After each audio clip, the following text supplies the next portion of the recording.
கோடநாடு கொலை கொள்ளை வழக்கில் உயிரிழந்த ஓட்டுநர் கனகராஜின் உறவினர் ரமேஷ் என்பவர் கோவை சிபிசிஐடி அலுவலகத்தில் விசாரணைக்கு ஆஜராகினார்.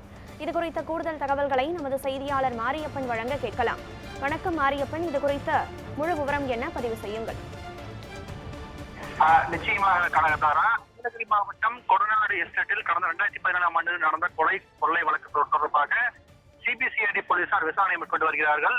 இந்த வழக்கை பொறுத்தவரை சயான், மனோஜ் உட்பட 10 பேர் கைது செய்யப்பட்டிருக்கிறார்கள். இது தொடர்பான வழக்கு ஊட்டி நீதிமன்றத்தில் நடந்து வருகிறது.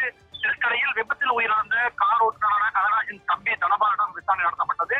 அதில் தனபால் மற்றும் அவருடைய உறவினரான சேலம் மாவட்டம் மாத்தூரைச் சேர்ந்த ரமேஷ் ஆகியோர் இந்த வழக்கில் தடயத்தை அளிக்க முயன்றது தெரிய வந்தது. இதனையடுத்து போலீசார் தனபால், ரமேஷ் ஆகியோரை கைது செய்தனர். தற்போது அவர்கள் ஜாமீனில் உள்ளனர். கொலை வழக்கை சிபிசிஐடி போலீசாருக்கு தமிழக அரசு மாற்றியை தொடர்ந்து சிபிசிஐடி போலீசார் கிட்டத்தட்ட 300க்கும் மேற்பட்டோரிடம் விசாரணை மேற்கொண்டு வருகிறது. குறிப்பாக கோவையில் முகாமிட்டு விசாரணை நடத்தப்பட்டு வருகிறது.